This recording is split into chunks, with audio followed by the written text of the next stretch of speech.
Hi hello ನಾನಿಲ್ಲಿ ಇನ್ಸ್ಟಂಟಾಗಿ ರಾಗಿ ದೋಸೆ ಹೇಗೆ ಮಾಡೋದು ಅಂತ ತೋರಿಸ್ತಾ ಇದ್ದೀನಿ. ಡಯಟ್ ಫುಡ್ ಆಲ್ಸೋ ಮಕ್ಕಳಿಗೆ ಹೆಲ್ತಿ ಫುಡ್. ಮುದ್ದೆ ಕೆಲವೊಂದು ಮಕ್ಕಳು ತಿನ್ನಲ್ಲ, ಕೆಲವೊಂದು ಮನೇಲಿ ಮುದ್ದೆ ತಿನ್ನಲ್ಲ, ಅಂಥವ್ರಿಗೆ ಈ ಥರ ದೋಸೆ ಮಾಡಿಕೊಡ್ಬೋದು. ನಾನಿಲ್ಲಿ ಅದಕ್ಕೆ 1 ಕಪ್ ಆಗೋಷ್ಟು ಅಕ್ಕಿ ಹಸಿಟ್ಟು ತೊಗೊಂಡಿದ್ದೀನಿ, 1 ಕಪ್ ಆಗೋಷ್ಟು ಗೋಧಿ ಹಿಟ್ಟು ತೊಗೊಂಡಿದ್ದೀನಿ. ಅದೆರಡೂ ನೀಟಾಗಿ ಮಿಕ್ಸ್ ಮಾಡಾದಮೇಲೆ ನಿಮಗೆ ಎಷ್ಟು ನಾನಿಲ್ಲಿ 3 ಸೌಟಷ್ಟು ನಾನು ರಾಗಿ ಹಿಟ್ಟನ್ನ ತೊಗೊಂಡಿದ್ದೀನಿ. ನಿಮ್ಗೆ ಎಷ್ಟು ಬೇಕೋ ಅಷ್ಟು ರಾಗಿ ಹಿಟ್ಟು ಹಾಕೊಬೋದು. ಎಷ್ಟು ಜನ ಇದ್ದಾರೆ ಅದ್ರ ಐಟಮ್ ಮೇಲೆ ಡಿಪೆಂಡು. ನಾನಿಲ್ಲಿ 3 ಮೆಂಬರ್ಸಿಗೆ ಮಾಡ್ತಾಯಿದ್ದೀನಿ. ಸೊ ಅದಕ್ಕೆ ನಾನಿಲ್ಲಿ ಇಷ್ಟು ಹಸಿಟ್ಟನ್ನ ನೀಟಾಗಿ ತೊಗೊಂಡಿದ್ದೀನಿ. 3 ಹಿಟ್ಟನ್ನ ನೀಟಾಗಿ ಮಿಕ್ಸ್ ಮಾಡಿಕೊಂಡು ಅದಕ್ಕೆ ರುಚಿಗೆ ತಕ್ಕಷ್ಟು ಉಪ್ಪನ್ನ ಹಾಕ್ಕೋಬೇಕು. ಇನ್ನು ಕಲಸಿ 10 ನಿಮಿಷ ಇಡಬೇಕು, ಅರ್ಧ ಗಂಟೆ ಇಡಬೇಕು, ಆ ಥರ ಎಲ್ಲ ಏನೂ ಇಲ್ಲ. ಕಲಸಿದ ತಕ್ಷಣ ನೀಟಾಗಿ ಇನ್ಸ್ಟಂಟಾಗಿ ದೋಸೆ ಮಾಡ್ಕೋಬೋದು.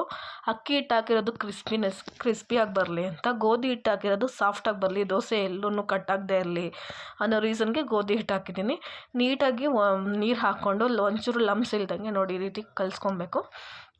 ಕಲಿಸ್ಕೊಂಡಾದ್ಮೇಲೆ ಒಂದು ಹೆಂಚಿಗೆ ಕಾಯಕ್ಕಿಟ್ಟು, ನಿಮಗೆ ತುಪ್ಪ ಬೇಕು ಅಂದರೆ ತುಪ್ಪ, ಎಣ್ಣೆ ಬೇಕು ಅಂದರೆ ಎಣ್ಣೆ ಹಾಕಿ ನೀಟಾಗಿ ದೋಸೆ ಹಾಕಾದ್ಮೇಲೆ ಲಿಡ್ ಕ್ಲೋಸ್ ಮಾಡಬೇಕು. ಲಿಡ್ ಕ್ಲೋಸ್ ಮಾಡಿದ್ರೆ ಆ ವೈಟಿಗೆ ಬರಲ್ಲ ನೋಡಿ, ಈ ರೀತಿ ನೀಟಾಗಿ ಬರುತ್ತೆ. ಎಲ್ಲೂ ದೋಸೆ ಕಟ್ಟಾಗಿಲ್ಲ, ಕಿತ್ತೋಗಿಲ್ಲ, ಆ ಥರ ಎಲ್ಲ ಏನೂ ಆಗಿಲ್ಲ. ಸೊ ಮಕ್ಕಳು ಲಂಚ್ ಬಾಕ್ಸ್ಗೆ ಮಾರ್ನಿಂಗ್ ಇವಾಗ ಏನು ಬ್ರೇಕ್ಫಾಸ್ಟ್ ಮಾಡೋದು ಏನೂ ಐಡಿಯಾ ಇಲ್ಲದಾಗ ಈ ಥರ ಇಮಿಡಿಯೇಟಾಗಿ ಮಾಡ್ಕೊಬೋದು. ಇದನ್ನ ಚಟ್ನಿ ಜೊತೆ ತೆಂಗಿನಕಾಯಿ ಚಟ್ನಿ ಜೊತೆ ತುಂಬ ಚೆನ್ನಾಗಿರುತ್ತೆ. ಒಂದ್ಸಲ ಟ್ರೈ ಮಾಡಿ. ಸ್ಯಾಟರ್ಡೇಸ್ ಯಾವಾಗಾದ್ರೂ ಏನೂ ಐಡಿಯಾ ಇಲ್ಲದಾಗ ಬೇಗ ಎದ್ದು ಮಾಡ್ಕೊಬೋದು. ಇಲ್ಲ ಚಿಕನ್ ಸಾಂಬಾರು ಜೊತೆ ಸರ್ವ್ ಮಾಡಿದ್ದೀನಿ.